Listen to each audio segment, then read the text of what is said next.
माझ्या समस्त वारकरी बांधवांना मी हरिभक्तपरायण जलाल महाराज सय्यद यांचा सप्रेम रामकृष्ण हरी. आपण ही जी शृंखला सुरू केलेली आहे, उत्तम प्रतिसाद मिळतो आहे. पण एक जबाबदारी आहे की किमान ज्यांच्या नावे हा व्हिडिओ बनवला जातो त्यांनी तो शेअर करावा, वाढवावा, जेणेकरून आमच्या संतांचा वाङ्मय जगाच्या सन्मुख येऊ शकेल, त्याचा अर्थ कळू शकेल. म्हणून अथक प्रयत्नानं अभंगावरती विश्लेषण करत असतो. आज ज्यांच्या आग्रहाखातर अभंग निवडलेला आहे किंवा ज्यांच्या आग्रहाखातर अभंगावरती चिंतन करतो आहे, असे माझी मानसकन्या डॉक्टर अक्षता तरे कल्याणमध्ये प्रॅक्टिस करतात आणि अत्यंत सात्विक कुटुंबामध्ये राहणीमान असल्या कारणाने अत्यंत सात्विक आणि एक पित्याचा दर्जा देऊन माझ्याशी संबंधित आहेत. कठीण अभंग आहे. अभंगामध्ये माऊली ज्ञानोबारायांच्या एका विशेष प्रभेचं दर्शन घडतं. विशेष प्रतिभा मी मुद्दामून म्हणेन, कारण कैवल्य साम्राज्य चक्रवर्ती माऊली ज्ञानोबाराय यांचा हा आत्यंतिक सुखाकडे झालेला प्रवास संपुष्टात येताना दिसतोय आणि ते सुखरूप होण्यासाठी ज्या अवस्थेला प्राप्त झालेले आहेत तिथून हे अनुभव व्यक्त करतात. अभंग माऊली ज्ञानोबारायांचा आहे. गुप्त गंगेचा खळखळणारा प्रवाह म्हणजे माझा ज्ञानोबा, मोक्षासोबत झालेला विवाह म्हणजे माझा ज्ञानोबा, शब्दांची रेलचेल म्हणजे माझा ज्ञानोबा आणि विकारांची घालमेल म्हणजे माझा ज्ञानोबा. पांडुरंग परमात्म्याच्या सन्मुख जातात आणि आपल्या मुखातून शब्द व्यक्त करतात. पांडुरंग कांती दिव्य तेज झळकती, रत्नखीळ फाकती प्रभा, अगणित लावण्य तेज पुंजाळले, न वर्णावे तेथीची शोभा. कानडा हो विठ्ठलू कर नाटकू, येणे मज लावियेला वेधू. खोळ बुंथी घेऊन खुनाची पावली, खुनाची पालवी आळविल्या नेदू साधू. शब्दे विन संवादू दुजे विन अनुवादू, हे तव कैसे निगमे. परे ही परते बोलणे खुंटले, वैखरी कैसे सांगे. पाया पडू गेले तव पाऊलची न दिसे, उभाची स्वयंभू असे. समोर की पाठीमोरा न कळे, ठकची पडिले कैसे. क्षेमा लागी जीव उतावेळ माझा, मनोनी स्फुरताती बाहो. क्षेम देऊ गेले तव मीची मी एकली, आसावला जीव राहो. बाप रखुमा देवीवरू हृदयचा जाणून, अनुभव सौरसू केला.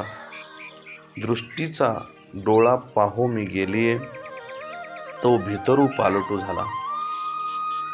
अभंग अत्यंत गोड आहे, सुंदर आहे. अभंगाचं आजचं जे विश्लेषण आहे हे प्रमाणापेक्षा जास्त वाढणार आहे. तरी पण चित्त देऊन सर्वांनी ऐकावं. ह्या अभंगामध्ये खूप काही माऊली ज्ञानोबारायांच्या भावना दडलेल्या आहेत. पांडुरंग कांती दिव्य तेज झळकती, रत्नकीळ फाकती प्रभा, अगणित लावण्य तेज पुंजाळले, न वर्णवे तेथीची शोभा. सबंध भारत देशामध्ये परमार्थाची जी गती आहे, परमार्थाची जी परिस्थिती आहे, त्याच्याशी आपण अवलोकन करतो आहोत.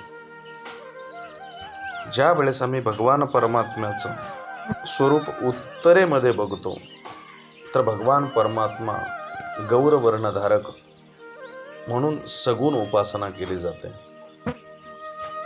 दक्षिणेमध्ये जर गेलं तर भगवान परमात्मा हे कृष्णवर्णीय आणि निर्गुणाची उपासना केली जाते. त्याच प्रकारानं पूर्ण भारतखंडाच्या मध्यावर्ती असणारा जो प्रांत आहे, इथे पंढरपूरचा पांडुरंग परमात्मा, पंढरपुरीचा निळा किंवा सावळा गे माये असले शब्द ज्यावेळेस माऊली ज्ञानोबराय व्यक्त करतात, तशाच प्रकारची ही शृंखला आहे. म्हणून माऊली ज्ञानोबराय ज्यावेळेस पांडुरंग परमात्म्याकडे बघतात, त्यावेळेस पांडुरंगाची कांती दिव्य तेज झळकती, रत्नकीळ भाकती प्रभा. जसं एखाद्या रत्नाची आभा प्रभा इकडे तिकडे पसरावी, तशा प्रकारानं पांडुरंगाचं तेज पसरलेलं मला दिसतंय. अगणित लावण्य तेज पुंजाळले. त्या सौंदर्याला, त्या लावण्याला परिमाण नाहीये, मोजता येणं अशक्य आहे. म्हणून मी निशब्द झालोय, न वर्णवे तेथीची शोभा, असं माऊली ज्ञानोबराय म्हणतात. कानडाहू विठ्ठलू कर नाटकू, येणे मज लावी येला वेधू, खोळ बुंथी घेऊन खुणाची पाऊली, आळविल्या नेदू साधू. ह्या चरणामध्ये माऊली ज्ञानोबराय सांगतात की कानडाहू विठ्ठलू कर नाटकू. कानडी ही भाषा कर्नाटक प्रांताची आहे. ह्या कर्नाटक प्रांतातल्या पांडुरंग परमात्म्यानं, त्या विठ्ठलानं मला वेड लावलाय. एक स्पष्ट करू इच्छेन मी, इथे बऱ्याच प्रकारचे विचार वेगवेगळ्या पद्धतीनं अनेक वक्ते मांडत असतात, पण माझ्या पद्धतीनं काढलेला मी एक विचार आहे. जसे मत्स्य, कच्छ, वराह, नृसिंह, वामन, परशुराम, राम, श्रीकृष्ण, बौद्ध, कल्की पैकी कृष्ण अवतारामध्ये अनेक प्रकारच्या कथा सांगितल्या जातात. भगवान कृष्ण यांच्या अवतार कार्याच्या संपुष्टतेबद्दल काही मतं व्यक्त केले गेले आहे. पहिलं एक मत असं आहे की कळी स्वकुळा लाविली, यादवरंदा ही गोष्ट बरी नाही केली. जेव्हा माझा वंश माझ्या अपकीर्तीला कारण ठरू शकेल का, हा संदेह अंतःकरणामध्ये आला आणि स्वतःहून 56 कोटी यादवांचं संपुष्टीकरण भगवान परमात्म्यानं करून घेतलं, असले पौराणिक दाखले आहेत. पैकी अनिरुद्धाच्या चुकीमुळे, उन्मत्तपणामुळे जी घटना घडली, जी सर्वांना माहिती आहे, सर्वश्रुत आहे, त्यानंतर साधूंनी दिलेल्या शापावरून की हाच मुसळ, ज्या उदरामध्ये मुसळ होता, हाच मुसळ तुमच्या कुळाला क्षय करणारा ठरेल. शेवटी त्यांनी त्या मुसळाचं पीठ केलं, समुद्रामध्ये खोलवर सोडलं. त्याच्या पोटामध्ये एक लोखंडाची रिंग आहे, लोखंडाची कडी आहे, जी मुसळेच्या अग्रभागावरती लावली जाते की जेणेकरून लाकूड फाटू नये. ती पाण्यामध्ये फेकली एका माशानं, गिरडी वगैरे कथा आहे. त्यानंतर ते जे भुगा आहे, पूड आहे, जो किस करून त्या लाकडाचा समुद्रामध्ये फेकला गेला, तो वाहवत समुद्राच्या तीरावरती आला. युद्धबंदी होती, शस्त्रबंदी होती, पण तिथे येऊन त्या एका कणापासून एका वृक्षाची निर्मिती झाली. त्याच्या पानांचं शस्त्र केलं गेलं. त्यातून निघणारा मादक पदार्थ सेवन करून एक युद्धजन्य परिस्थिती निर्माण झाली. यादव एकमेकांशी लढून यमसदनाला गेले. अत्यंतिक दुःख झाल्यानं भगवान परमात्म्यानं स्वतःला काष्ठरूप केलं आणि जगन्नाथपुरीला जाऊन वास्तव्य केलं, अशी एक कथा प्रचलित आहे. दुसरी कथा अशा प्रकारची की जेव्हा उद्धवाला ज्ञान सांगताना एका वनामध्ये एका शिकाऱ्यानं जी कडी, लोखंडाची जी रिंग आहे, ती माशानं गिळली आणि तीच त्या एका व्याधाच्या हातामध्ये आली. त्या व्याधानं त्यापासून बाणाचं अग्रभाग, अग्रटोक बनवलं आणि पायाचा तळवा चमकतो आहे म्हणून एक शब्दभेदी बाण मारला. भगवान परमात्म्याच्या पायाला तो लागला आणि भगवान परमात्मा निजधामाला गेले. त्यासाठी माऊली ज्ञानोबरायांचं प्रमाणसुद्धा आहे. कर्मे निर्वंश झाले सगर, भिल्ले विंधिले शारंगधर. एका भिल्लानं त्या शारंगधराला भगवान श्रीकृष्ण परमात्माला निजधामाला पाठवलं. पण तिसरं प्रमाण आमच्या वारकऱ्यांचं असं आहे की वैकुंठीची मूर्ती आली भीमातिरी, लाडका तो हरी यशोदेचा. गोकुळात याने चोरी केली फार, म्हणून समोर उभा केला अर्थातच भगवान कृष्ण आपलं अवतार कार्य संपुष्टात आणण्यासाठी सर्व संपलेलं आहे, द्वारका पाण्यात बुडालेले आहे म्हणून रुक्मिणीसोबत आपल्या अमरावती नावाच्या त्या सासरवाडीला येतात, विदर्भ देशाला येतात. तिथे काही दिवस राहून आपल्या गायी घेऊन ते पुन्हा दक्षिणेकडे प्रयाण करतात. दक्षिणेकडून येताना जो महाराष्ट्राचा शेवटचा टोक आहे तिकडून कर्नाटक प्रांतातून येतात आणि अनोळखी असल्यामुळे काही लोकांच्या मते कर्नाटकातून आले आणि कानडी भाषिक आहेत की काय म्हणून इथे कैवल्य साम्राज्य चक्रवर्ती माऊली ज्ञानोबराय जी प्रचलित भाषा आहे कानडा विठ्ठलू कर्नाटकू, तो कुठलाही असेल काहीही असेल पण त्याने माझ्या मनाला वेध लावलेला आहे. खोळ बुंथी घेऊन खुनाची पालवी. जसं एक खोड आहे, त्या खोडाला सोडून जर पालवीच्या संबंधानं विचार केला, त्या पालवीकडून आम्ही काही अपेक्षा केल्या तर खोड सोडून जर केली तर ती चुकीची आहे. म्हणून आळविल्या नेदू साधू, ज्या वेळेस आम्ही त्याच्या व्यतिरिक्त इतर कोणाला साध घालू, त्या कोणाला हाक देऊ तर त्याची साध येईलच असं ग्राह्य धरून जमणार नाही. म्हणून माऊली ज्ञानोबराय सांगतात, खोळ बुंथी घेऊन खुनाची पालवी, आळविल्या नेदू साधू, शब्दे बिन संवादू दुजे बिन अनुवादू, हे तव कैसे निगमे परे परते, बोलणे खुंटले वैखरी कैसे सांगे. मी एक शब्द उच्चारला होता, शब्दांची रेलचेल म्हणजे माझा ज्ञानोबा. शब्द माऊली ज्ञानोबरायांचे व्यक्त होतात, पण व्यक्त झालेल्या शब्दांना सुद्धा खूप अलंकार आपोआप येतात. ही माता सरस्वतीची कृपा म्हणावी.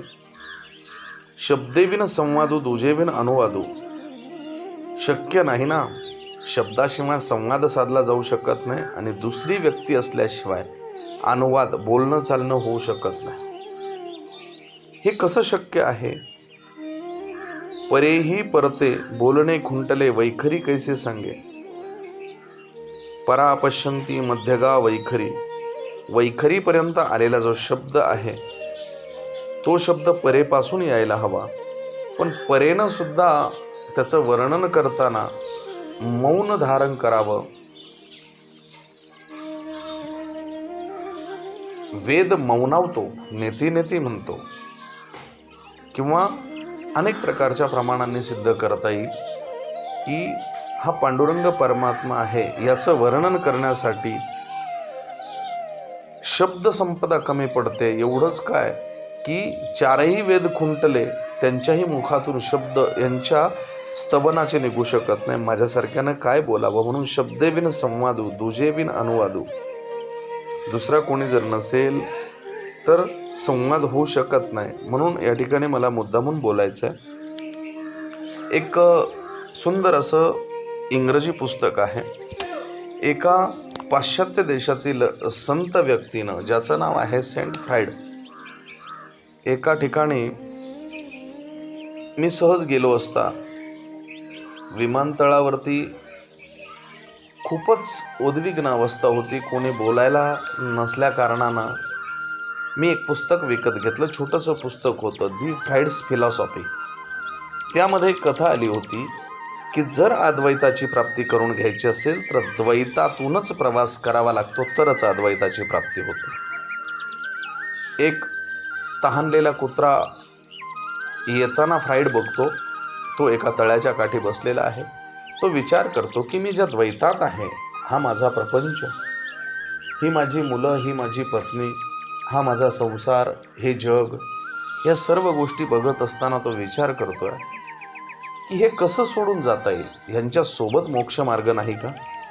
म्हणून प्रयत्न करत असताना, विचार करत असताना त्याला मार्ग मिळत नव्हता. एक तहानलेला कुत्रा अगदी थोड्या वेळामध्ये पाणी जर प्यायला नाही तर तो गतप्राण होईल.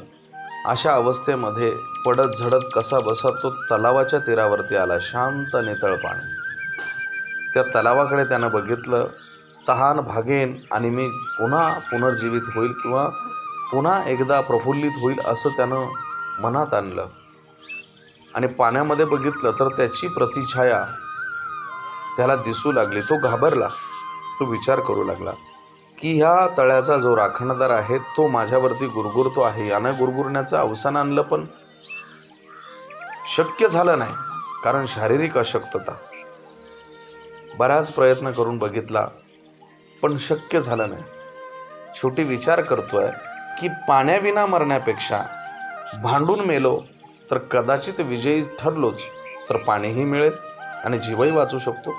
म्हणून त्या पाण्यातल्या गुरगुरणाऱ्या कुत्र्यावरती त्यानं झेप घेतली.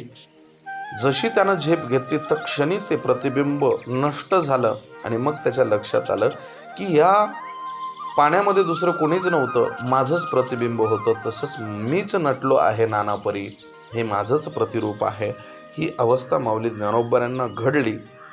हे द्वैत आणि अद्वैत, अद्वैतातून जेव्हा द्वैताकडे प्रवास केला त्यावेळेस विचार करतात मी बोलू कोणाशी, कारण जो पंढरपूरचा विटेवर उभा आहे हे सगुण साकार रूप निर्गुण स्वरूपानं माझ्याच अंतर्गत आहे आणि माझी चेतना हे त्याच्या अस्तित्वाचं प्रमाण आहे. म्हणून मी का म्हणून सगुण निर्गुणाच्या भानगडीत पडावं.